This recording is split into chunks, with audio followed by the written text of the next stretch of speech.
नमस्कार, स्वागत है आप सभी का आपके अपने भरोसेमंद और सबसे सटीक समाचार चैनल ईपीएस रिपोर्ट्स पर।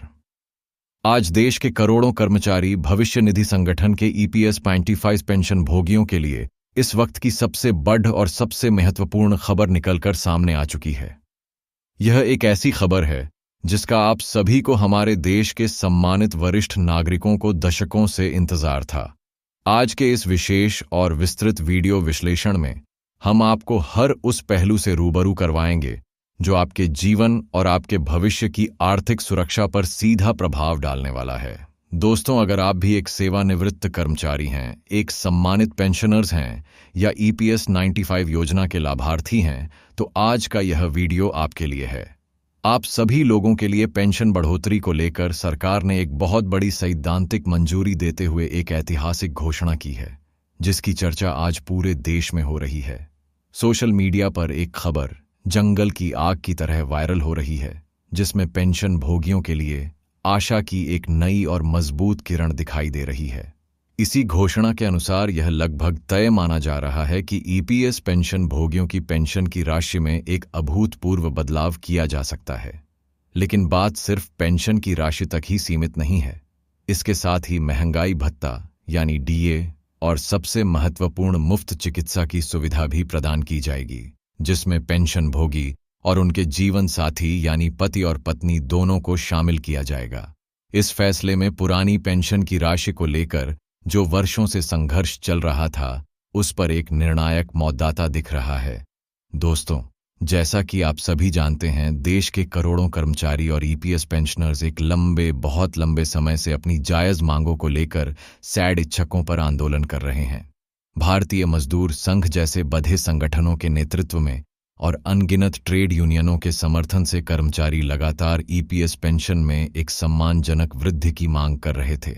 अब ऐसा प्रतीत हो रहा है कि सरकार की तरफ से उनकी मांगों पर ध्यान दिया गया है और वर्तमान पुरानी पेंशन की राशि को RS 8,000 से भी आगे बढ़ाने पर सहमति बन गई है। जी हां दोस्तों, आप सभी को यह बता दें कि यह राशि जो कई लोगों के लिए न्यूनतम पेंशन का आधार बनी हुई है, वर्ष 2014 से लगभग स्थिर चल रही है।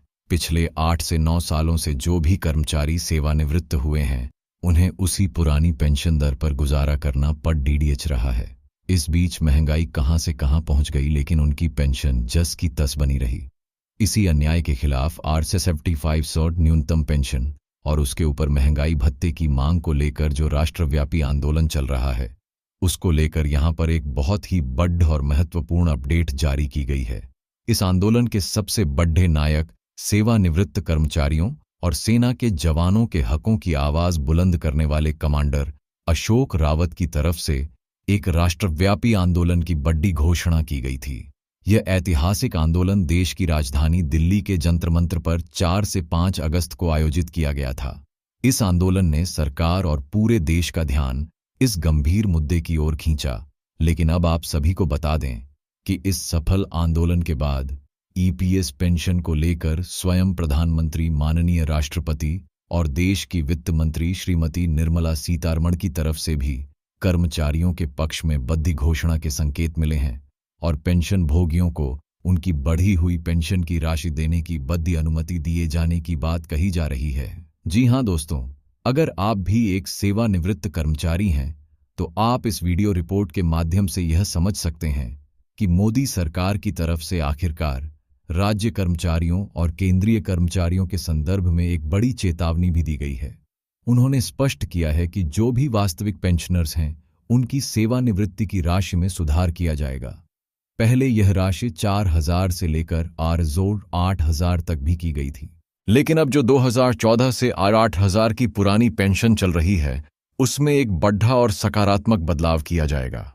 ऐसी खबरें हैं कि पुरानी पेंशन में RS 8,000 से लेकर RS 14,000 तक का बदलाव भी किया जा सकता है, जो कि एक बहुत बदरी छलांग होगी। इसको लेकर पूरे देश भर के कर्मचारियों, विशेषकर सेना के सेवानिवृत्त कर्मचारियों में उत्साह का माहौल है और इसे प्रधानमंत्री की तरफ से एक बड़ी घोषणा के रूप में देखा जा रहा है। दोस्तों, यह सुबह से लेकर शाम तक पेंशन से जुड़ी बद्दी खबरें आती रहती हैं, जो हमारे चैनल के माध्यम से आपको सबसे पहले और सबसे प्रामाणिक रूप से मिलती रहती है। इसीलिए अगर आप इस महत्वपूर्ण मुद्दे पर कोई भी अपडेट नहीं चूकना चाहते तो हमारे चैनल को सब्सक्राइब जरूर कर लें। और अगर आपको हमारी यह मेहनत पसंद आ रही है तो इस वीडियो को एक प्यारा सा लाइक भी कर दें, क्योंकि दोस्तों, देश के सबसे बड़े और सबसे भरोसेमंद यूट्यूब चैनलों में अगर किसी की गणना की जाए तो आपका यह अपना चैनल माना जाता है, क्योंकि हमारे चैनल के माध्यम से जो भी पेंशन के बारे में और हर सरकारी कर्मचारी, सेवानिवृत्त और सेना के जवानों के लिए जो भी अपडेट डेट सुबह से लेकर शाम तक आती है, वह आप लोगों तक हमारे चैनल के माध्यम से पूरी सच्चाई और सही तरीके से पहुंचाया जाता है। अब हम उस मुद्दे पर आते हैं जो हाल के दिनों में बहुत चर्चा में रहा है। दोस्तों, आप सभी को बता दें कि जो कर्मचारी, सेवानिवृत्त और सेना के जवान 4 अगस्त से 5 अगस्त तक जंतर मंत्र पर कमांडर अशोक रावत जी की अपील पर पुरानी पेंशन के लिए आंदोलन कर रहे थे, उनके आंदोलन की गूंज अब संसद तक पहुंच चुकी है।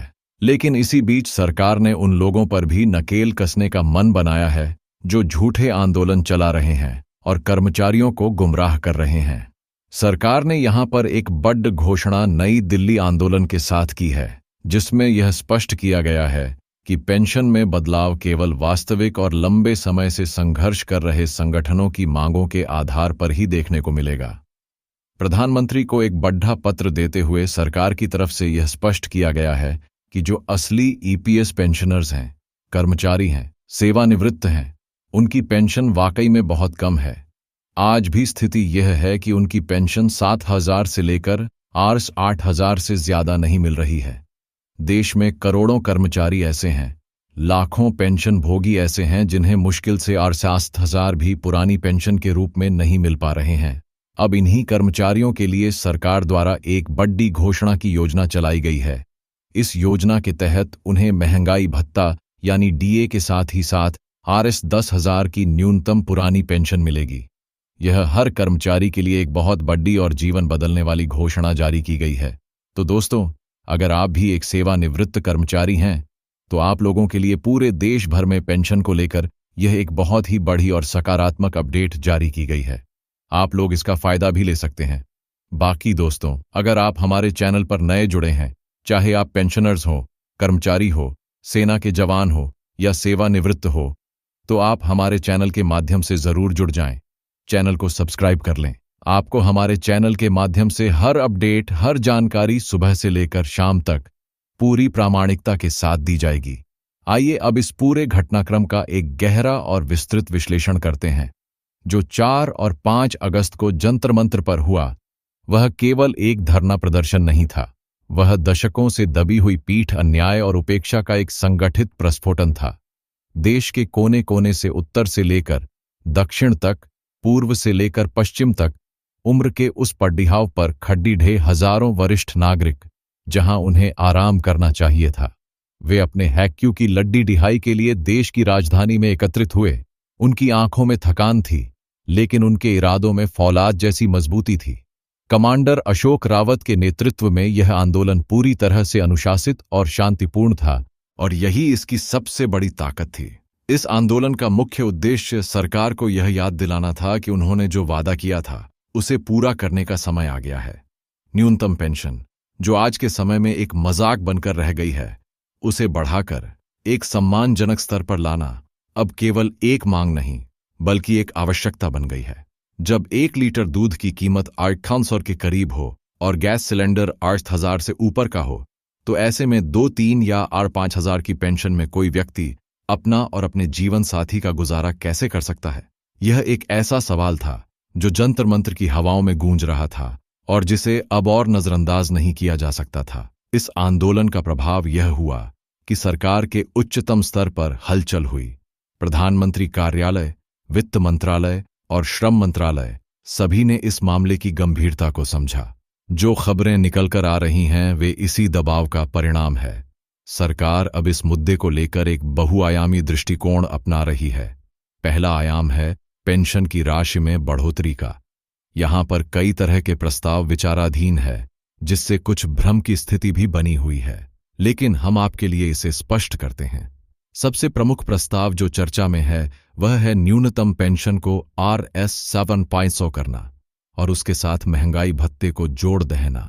डीए का जो दहना एक क्रांतिकारी कदम होगा, क्योंकि यह सुनिश्चित करेगा कि भविष्य में जब भी महंगाई बढ़ेगी तो पेंशन की राशि भी स्वतः ही बढ़ जाएगी।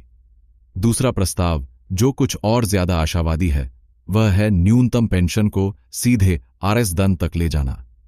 यह मांग भी लंबे समय से की जा रही है और अब इस पर भी गंभीरता से विचार हो रहा है। और तीसरा एक और दृष्टिकोण है जिसके अनुसार पेंशन की राशि को Rs 8,000 के मौजूदा स्तर से बढ़ाकर Rs 14,000 तक की एक बड़ी रेंज में लाया जाए, जो कर्मचारी के सेवा काल और अंतिम वेतन पर आधारित हो। यह सभी प्रस्ताव अभी चर्चा के चरण में है, लेकिन एक बात तय है कि सरकार अब एक बड़ी बढ़ोतरी के लिए मानसिक रूप से तैयार है। दूसरा और सबसे महत्वपूर्ण आयाम है सामाजिक सुरक्षा का। केवल पेंशन की राशि बढ़ाना ही काफी नहीं है। सेवानिवृत्ति के बाद जो सबसे बद्ध चिंता होती है वह है स्वास्थ्य की। मुफ्त चिकित्सा सुविधा जिसमें पति और पत्नी दोनों शामिल हो का वादा एक ऐसा कदम है जो लाखों परिवारों को एक बहुत बड़ा संबल प्रदान करेगा। यह उन्हें अस्पतालों के भारी भरकम बिलों की चिंता से मुक्त करेगा और वे अपना इलाज सम्मान के साथ करा सकेंगे। तीसरा आयाम जिस पर सरकार का विशेष ध्यान है वह है व्यवस्था में पारदर्शिता लाना और गुमराह करने वाले तत्वों पर लगाम कसना। सरकार ने यह स्पष्ट कर दिया है कि वह केवल उन संगठनों और नेताओं के साथ संवाद करेगी जो वास्तव में कर्मचारियों के हितों का प्रतिनिधित्व करते हैं, जैसे कि कमांडर अशोक रावत और भारतीय मजदूर संघ, जो लोग केवल अपने स्वार्थ के लिए झूठे आंदोलन चलाते हैं और कर्मचारियों के बीच भ्रम फैलाते हैं। उनके खिलाफ कड़ी डीडीजी कार्रवाई की जाएगी। इसी संदर्भ में सरकार द्वारा राज्य और केंद्रीय कर्मचारियों को एक चेतावनी भी दी गई है कि वे केवल प्रामाणिक सूचनाओं पर ही विश्वास करें और किसी के बहकावे में न आए। यहीं पर ईपीएस रिपोर्ट्स जैसे जिम्मेदार चैनलों की भूमिका महत्वपूर्ण हो जाती है। हम समझते हैं कि सूचनाओं के इस महासागर में सही और गलत के बीच अंतर करना मुश्किल हो सकता है। इसीलिए हम अपनी जिम्मेदारी को पूरी गंभीरता से लेते हैं। हम आप तक केवल वही खबर पहुंचाते हैं जो सत्यापित हो और जिसके पीछे ठोस तथ्य हो। हमारा लक्ष्य आपको केवल सूचित करना नहीं बल्कि आपको सशक्त बनाना है, ताकि आप अपने अधिकारों के बारे में सही और पूरी जानकारी रख सकें। तो अब आगे क्या होगा? जंतर मंत्र पर आंदोलन समाप्त हो गया है, लेकिन संघर्ष का अगला चरण शुरू हो गया है। अब गेंद सरकार के पाले में है। पेंशन भोगी और कर्मचारी अब केवल आश्वासनों से संतुष्ट नहीं होंगे। वे अब ठोस कार्रवाई चाहते हैं। वे चाहते हैं कि इन घोषणाओं को जल्द से जल्द एक सरकारी आदेश या गजट नोटिफिकेशन के रूप में जारी किया जाए। वे चाहते हैं कि बढ़ी हुई पेंशन की राशि बिना किसी और देरी के उनके बैंक खातों में आना शुरू हो जाए। आने वाले कुछ हफ्ते इस पूरे मामले के लिए अत्यंत निर्णायक होंगे। हम सभी को मिलकर यह सुनिश्चित करना होगा कि जो गति बनी है वह धीमी ना पड़ी। एडीएच ने पाए। आपको अपने स्तर पर अपने सांसद और विधायक से संपर्क करना चाहिए और उन्हें इस मुद्दे पर सरकार से बात करने के लिए कहना चाहिए। सोशल मीडिया पर अपनी आवाज को बुलंद रखना चाहिए, लेकिन पूरी शालीनता और तथ्यों के साथ हम ईपीएस रिपोर्ट्स पर इस पूरी प्रक्रिया पर अपनी पैनी नजर बनाए रखेंगे। जैसे ही कोई छोटी या बड़ी अपडेट आएगी, चाहे वह मंत्रालय की कोई बैठक हो, किसी सरकारी दस्तावेज का जारी होना हो या कोई आधिकारिक घोषणा हो, हम उसे आप तक सबसे पहले लेकर आएंगे।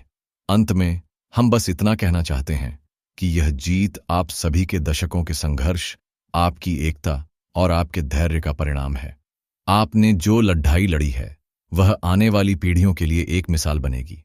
यह लड़ाई केवल कुछ हजारों की नहीं है, यह लड़ाई सम्मान की है, यह लड़ाई अधिकार की है और यह लड़ाई यह सुनिश्चित करने की है कि जिस व्यक्ति ने अपना पूरा जीवन देश की सेवा और निर्माण में लगा दिया, उसे बुढ़ापे में किसी के आगे हाथ ना फैलाना पड़े। हमारे साथ जुड़ने के लिए आपका बहुत बहुत धन्यवाद। कृपया हमारे चैनल को सब्सक्राइब करके हमारा मनोबल बढ़ाएं और इस वीडियो को हर एक कर्मचारी और पेंशन भोगी तक पहुंचाएं। जय हिंद, वंदे मातरम।